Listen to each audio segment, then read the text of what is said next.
Tuhog.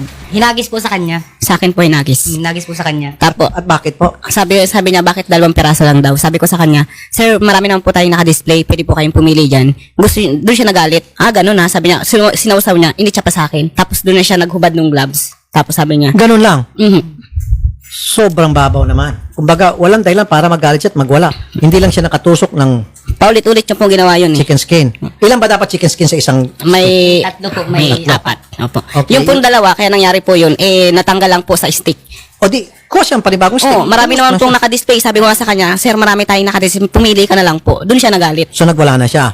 Oo. Tapos, nagbanta pa ata, sir, ano? Bago po siya umalis babalikan daw po ito.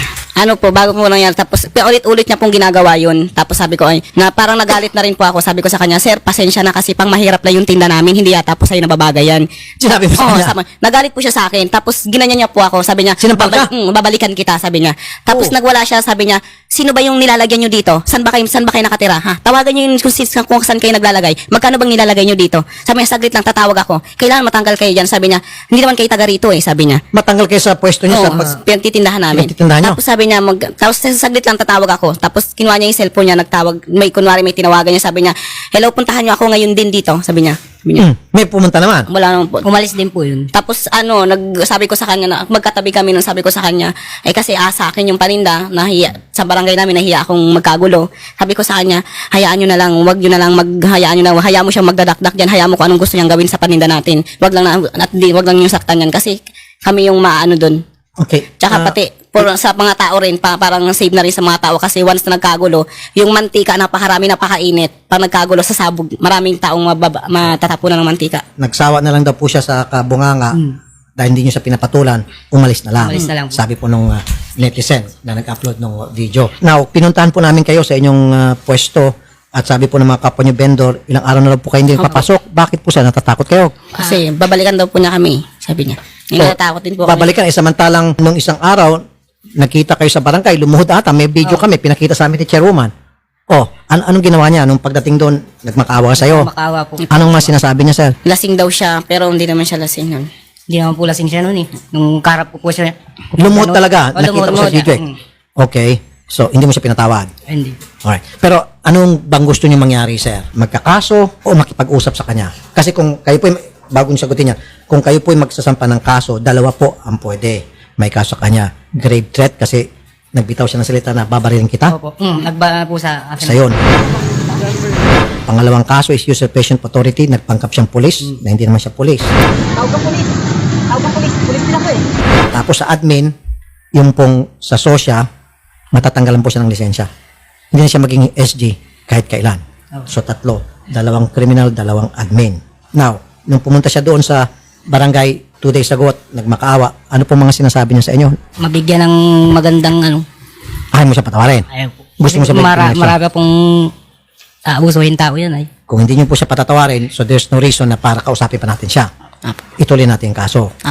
In fact, yung agency niya, nakausap po namin kahapon at pinapatawag na siya para samahan sa sosya, umpisa na yung pag-process ng kanyang revocation ng kanyang license. Okay sa yun.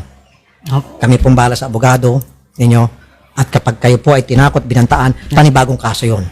So, tuwing gagawa siya ng hindi magandang hakbang against you, lalo madadagdagan yung kaso niya, lalo siya madidiin. Seryoso na po talaga kayo, hindi na kayo papareglo. Hindi na po. Good. Chairwoman Lala Binuya ng Barangay 84 Caloocan. Ma'am Lala, magandang hapon. Magandang hapon po, sir. So ma'am, hindi sumipot kahapon Itong si Alex Baltisoto. Opo.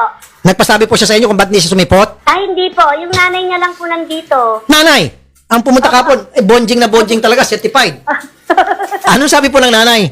Ma'am, Hindi din daw po niya alam kung nasaan yung anak niya. nagtatago na. Opo, nagtatago na po kasi marami na daw po siyang death threat. Opo. Pulis siya Bakit siya magkakaroon death threat? Siga siya, pulis. Pwede ba naman matakot ang isang sigang pulis ang sa death threat? So yun pong sinabi ng nanay. Opo. Chairwoman Lala Binuya, maraming salamat po, madam ha. Opo, thank you din po, sir. God bless po. God bless din po, sir. Thank you po. Bukas na bukas, umpisa na natin yung pagsampa ng kaso sa kanya, sosya at saka yung sa korte, okay? Magpasok na kayo, sir. Magtrabaho na kayo doon. Tatawagan ko na lang po yung mga pulis doon sa paligid. Kung anong police station may sakop doon para tingnan kayo, bantay-bantayan kayo, maging yung mga barangay tanod dyan sa barangay 84. Sakop yan Chairwoman Binuya, no? So, sasabihan ko si Chairwoman Binuya, bantay-bantay din na matanod yung lugar, para hindi kayo harasin, pati mga pulis. Kapag ginawa niya ulit yung pangharas, huli siya. Chairwoman, isa na lang pong request, kasi natatakot nga po bumalik si Mr. Malate doon po sa kanyang pwesto dahil baka naman babalik itong si pulis-pulis na natakutin siya. Pwede ba man paminsan-minsan, hindi lang para sa kanya, para sa lahat naman, tingnan po yung mga vendor doon sa paligid na mga ano po ninyo, na mga tanod nyo para hindi po maharas. Apo, tinghapon po nandun po kami, sir. Mabuti naman. Okay. Po, kasama po namin itong mga kagawad po. Ayun. Chairwoman, sobrang thank you talaga. Mabuhay ka, Chairwoman. Madam. Mabuhay din po kayo, sir. Thank you. Okay. Okay na yan, Sir Arnold. At salamat po sa pagpunta. Maraming salamat din po. Meron ba kami may tulong sa iyo bukod dun sa pagbibigay namin sa iyo ng support sa legal assistance? Wala na po, sir. Hindi po nakapunta. Pero ma'am, ano po ba yung usapan talaga? Mag-uusap silang mabuti dito kung ayaw niyang nung complainant na patawarin siya, walang magagawa siya dahil sabi ko siguro kako si Sir Rafi kako ang makakatulong sa iyo, Arnold. Di ngayon, eto naman, kanina pinatawag ko na kay Cap Caralde, wala na daw doon. Sino po ang wala? Oo, si Rex. Ay, yung respondent na. Oo, yung respondent na wala. Nakakunan po ako sa kanya, kaya sa mga kapulisan po. Ano po bang pwede kong gawin para mapapakita po na dito ako para po kayo? Oo, hindi patawaran sa ginawa ko po. Kailan nag-viral talaga yung video? January 20 nag-viral, no? And then, nagtumakbo agad dito yung yung complainant. Nawala ako kasi may meeting kami sa City Hall kasi nadatnan ko nandito na yung complainant. Sabi ko, bakit nandito si Arnold? Kasi kanya nag-viral yung ano yun? Sabi ko, yung meron daw sa kanya nanakot doon, natakot si Arnold. Sabi niya ganun, bakit ang sinabi sa'yo, anak? Sabi ko naman ganun, pinagbantaan po ako. Sabi niya gano'n, na babarilin. Sabi ko, sige mag-usap kayo, papatawag natin. Kasi sino ba nakakaalam ng address? Sinabi ko, yun daw, presidente ng ng Astoda, kilala yon yung si Rex. Di sabi ko, pakitawag na lang. Di ngayon, dumating yon, nag-usap sila, nakaluhod naman sa harapan niya, humihingi ng tawad. Parang ayaw patawarin ni Arnold. Kaya sabi ko, ngayon galit na galit pa kayo sa isa't isa, kako. Ikaw kasi yung ginawa mo, kako, hindi na parang makatao kasi iniitsa mo yung o nga, kako, pang mahirap daw yung paninda niya. Sabi nung pero pangmasa talaga yon, kakong ganon. Silang dalawa po ba hindi po ngayon sumipot? Yung isa, yung respondent, nandito kasi nanay niya, kaalis lang ng nanay niya Natakot daw yung yung anak niya. Kaya hindi na nagpapakita sa pamilya niya. Si Arnold po, madam, ano pong balita natin sa pagkakataong ito? Si Arnold, wala siya siguro kako na natatakot yung bata or nahihiya. Actually, mga 5 o'clock naglalatag na siya.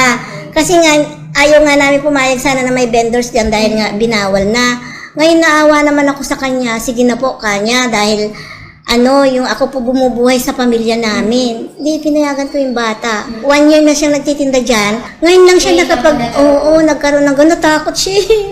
Sige po, Kapitana, hingi na lang po sana kami ng assistant. Kung maaari po, pwede po naming mabisita yung kung saan po yung pinangyarihan ngayong gabi. Okay lang po ba?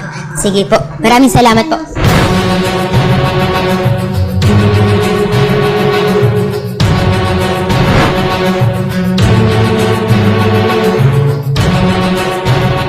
Dito siya. Oo, dito siya. Oo. So, bali, 2 araw makalipas po, wala na. Wala na, oo. Hindi na siya bumalik. Kasi natakot din yung bata talaga Ito actually si nanay ang nagpapesto dito Alam niyo po ba yung patungkol sa nag-viral? Nakita ko na lang, binabato niya yung paninda Ay, nakinig ko siya. Sige, tumawag ka ng pulis. Pulis ako, sabi niya. Tapos yung isa sana, lalaban, sige, lumabang ka, babariling kita. Kaya siguro natakot yung mga bata. Umano nga sa akin yung yung bata, takot na takot na, sabi niya, hindi yata ako magtitinda bukas, babalikan daw kami. Sabi ng ganyan. Babalikan kami, nay. Babarilin daw kami, sabi ko. Pumunta ka lang sa barangay ngayon para malaman. Si Rex po ba? Kilala niyo din po ba? Dumadaan dito lagi yun. Bumibili talaga siya. Talagang suki, kumbaga. Oo, classmate ng anak ko, kaya kilala niya. Kaya nga nung sabi nung anak ko, dahil nakauwi na yung anak ko eh. Kung nandito ako na, siguro mahihiya sa akin yun, hindi niya gagawin. Kasi kilala ko siya eh. Hindi siya pwede magsalita ng pulisya. Dito